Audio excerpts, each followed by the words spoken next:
सभी सुधी श्रोताओं को हमारा नमस्कार। भारत के योग की विश्व भर में चर्चा है। लोग योग अपना रहे हैं। योग के विविध पक्ष जीवन को प्रभावित कर रहे हैं और वो भी सकारात्मक रूप से। योग केवल शारीरिक व्यायाम हो ऐसा नहीं है।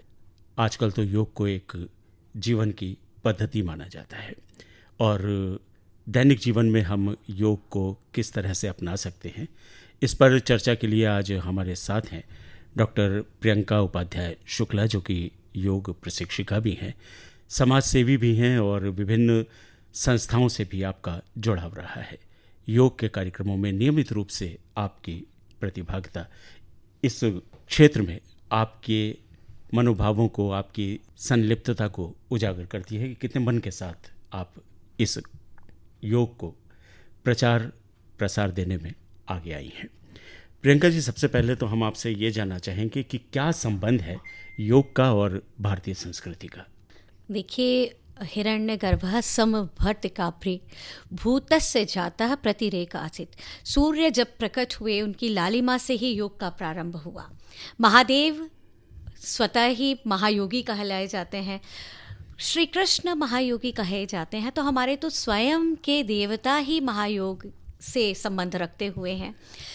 योग निद्रा विष्णु जी से कनेक्टेड है, तो हमारा तो योग तो हमारे जब से ये पृथ्वी का ब्रह्मांड का सृजन हुआ है तब से योग उसमें ब्रह्मांड में ओंकार के रूप में व्याप्त। तो वो साधना आराधना का एक अलग अलग विषय हो सकता है कि ध्यान, योग और आध्यात्म ये तीनों एक दूसरे से जुड़े हुए हैं, लेकिन योग हमारी जीवन की वो पद्धति है जिसके माध्यम से अष्टांग योग के माध्यम से महर्षि पतंजलि ने हमें सौंपा। हिरण्यगर्भ के द्वारा महर्षि पतंजलि को सौंपा गया और महर्षि पतंजलि ने योग सूत्र के माध्यम से हम सबको योग जो है प्रदान किया। प्रणेता रहे हैं वो योग सूत्र के। तो महर्षि पतंजलि ने अष्टांग योग, यम नियम आसन प्राणायाम प्रत्याहार धारणा ध्यान समाधि के माध्यम से, ये वो 8 अंग हैं जिन्हें हम अष्टांग योग कहते हैं। अष्टांग योग के 8 अंग हैं जिनको एक पैकेज के रूप में उन्होंने बनाया। यम के साथ, नियम के साथ, फिर यम नियम आसन करते हुए यम नियम आसन प्राणायाम, फिर प्राणायाम करते हुए प्रत्याहार लेते हुए धारण करते हुए धारणा, और फिर ध्यान और समाधि तक उन्होंने पूरा कंप्लीट किया है इसको। तो ये हमारे अष्टांग योग का एक पूरा परिचय है। और आजकल की जो हमारी जीवन शैली हो गई है, जिसमें तनाव भी है, जिसमें भागदौड़ भी है, जिसमें आपाधापी भी है, जिसमें मानसिक सुकून तो बिल्कुल भी नहीं है, तो इन सब में योग कितना कारगर हो सकता है? ये तो इसमें तो सिर्फ योग ही काम कर सकता है सर।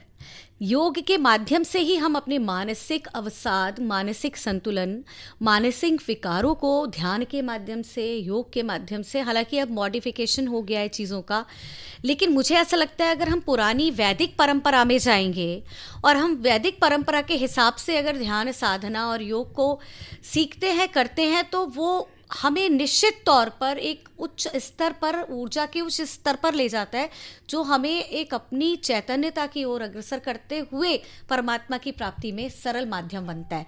तो मुझे लगता है कि सबसे सरल माध्यम आचार्य श्री राम ने कहा था कि योग जीवन जीने की कला योग है।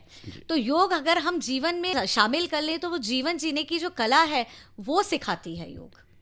योग के अभ्यास सभी के लिए आपने बताया कि ज़रूरी हैं और लाभप्रद भी हैं जी। तो बच्चों के लिए, युवाओं के लिए, बुजुर्गों के लिए क्या ये अभ्यास एक समान है या अलग अलग होते हैं? जिस तरीके की अवस्थाएं होती हैं, वृद्धावस्था, बाल्यावस्था, युवावस्था, ये तीनों हमारे शरीर की अवस्थाएं हैं। बिल्कुल। उन अवस्थाओं के हिसाब से वैसे वैसे बॉडी का विकास होता है, वैसे वैसे हमारे शरीर का अपना एक विकास होता है। तो जब शरीर जैसी जैसी अवस्थाओं में आगे बढ़ रहा होता है, वैसे वैसे हमें योग की साधनाएं करनी चाहिए। जैसे कि बच्चों को सरल आसन कराए जाते हैं, युवाओं को एडवांस आसन भी कराए जा सकते हैं।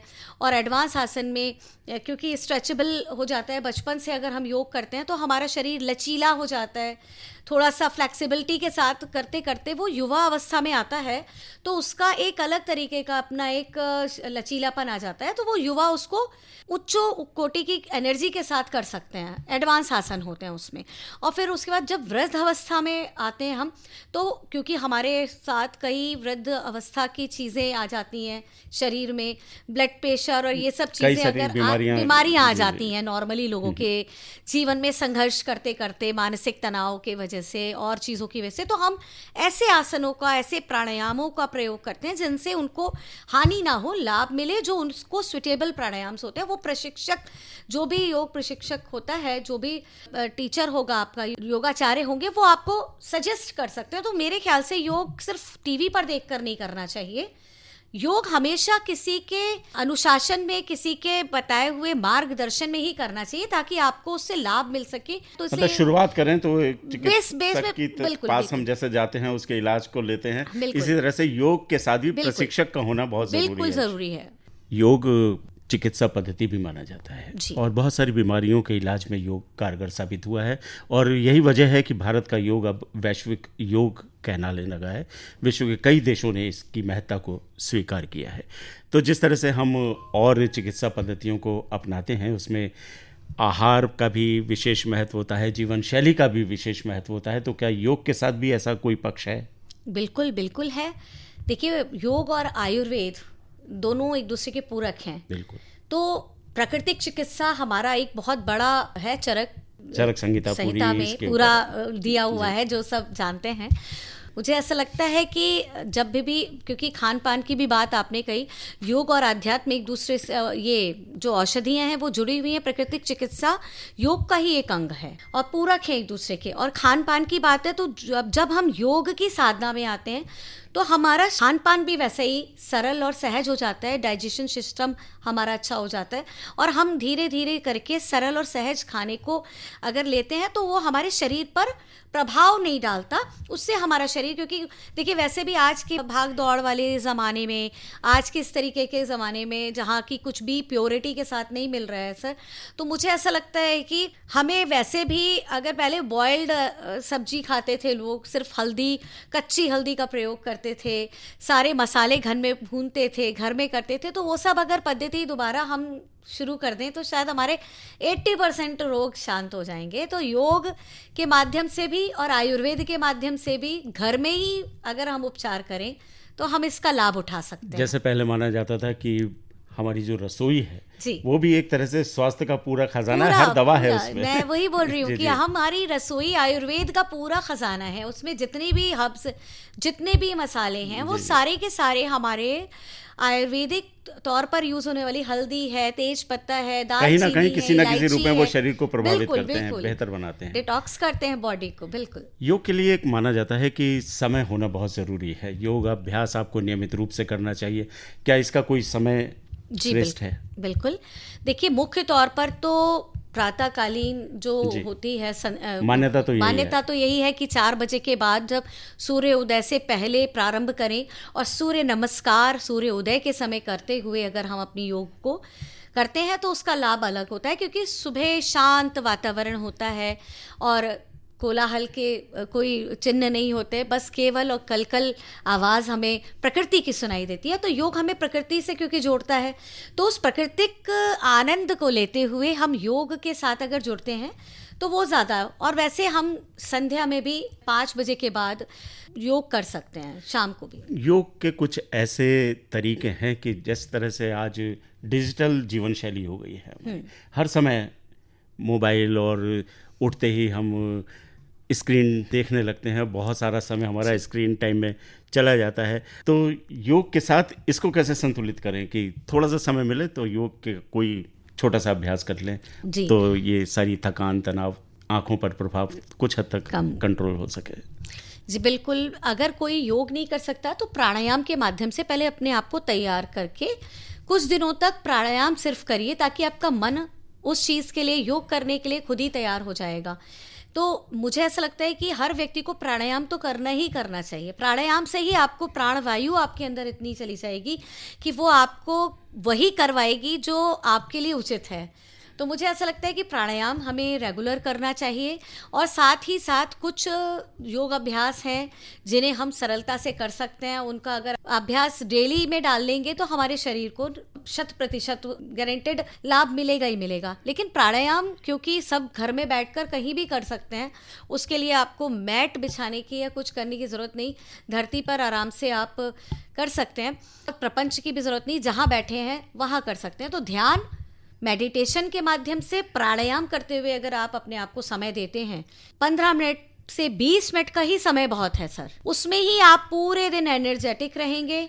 और धीरे धीरे करके आपने अगर ये समय 30 मिनट कर दिया तो आपको कोई कुछ करने की आवश्यकता बहुत ज़्यादा नहीं है। प्रियंका जी, आपने तो लगातार योगाभ्यास के सत्र आयोजित किए हैं, बहुत सारे लोगों को योग करना सिखाया है, तो कौन कौन सी ऐसी सामान्य गलतियां हैं जो लोग करते हैं और नहीं करनी चाहिए? जब लोग अवेयर होते हैं तो वो 21 जून को ही ज़्यादा होते हैं। जी, यही मेरा प्रश्न था कि योग की चर्चा विश्व योग दिवस जब नजदीक आता है अंतर्राष्ट्रीय योग दिवस पर जी, ही मुझे लगता है कि ये गलतियां लोग करते हैं। सबसे बड़ी गलती यही मुझे लगती है लोगों की कि उन्हें अंतर्राष्ट्रीय योग दिवस की बजाय हर दिन अंतर्राष्ट्रीय योग दिवस की तरह मनाना चाहिए।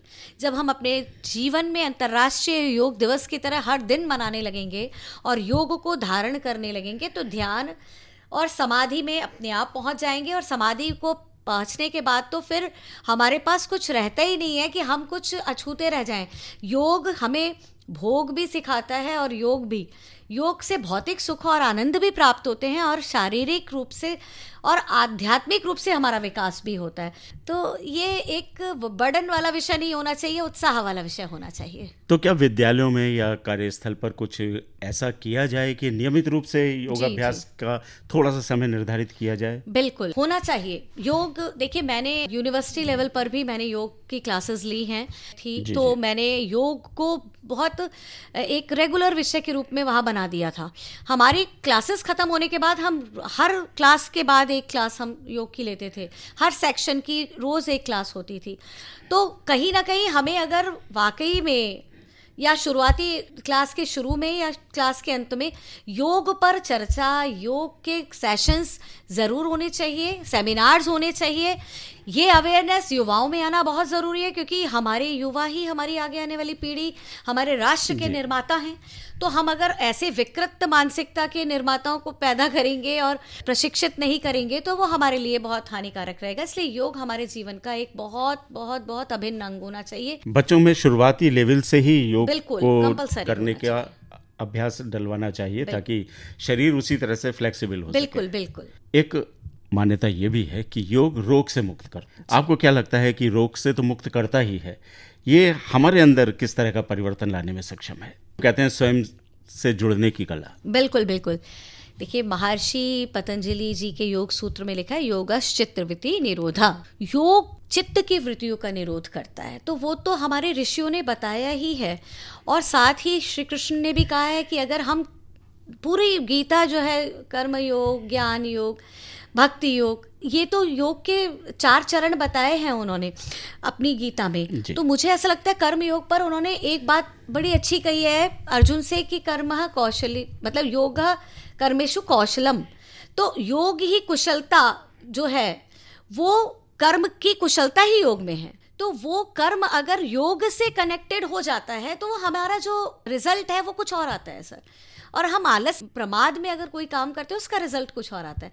तो योगा कर्मेषु कौशलम का अभ्यास हर विद्यार्थी को करना चाहिए, हर व्यक्ति को करना चाहिए, ताकि योग से और योग हमारी चित्त की वृत्तियों को निरोध करे और हम आगे आने वाले समय को, अभी कोरोना आके चुका जी, अगर हमारे अंदर वो विल पावर नहीं थी तो हम बहुत से लोग चले गए, बहुत से लोगों को उसने इफेक्ट किया।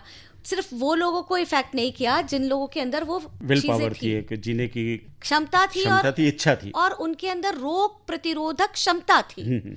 वो दोनों चीजें होने की वजह से, केवल विल पावर नहीं थी, रोग प्रतिरोधक क्षमता भी शरीर में थी, इसलिए हम बच गए। तो ऐसा दोबारा अगर कुछ आए और हम उसके लिए तैयार होना चाहिए, तो मुझे लगता है योद्धा की तरह हमें योग को धारण करना चाहिए और तैयार होना चाहिए। सवाल बहुत सारे, जानकारी बहुत है आपके पास, लेकिन समय की सीमा है। डॉक्टर प्रियंका उपाध्याय शुक्ला, आज योग चर्चा हुई आपसे, इसके लिए आपका बहुत बहुत आभार, धन्यवाद।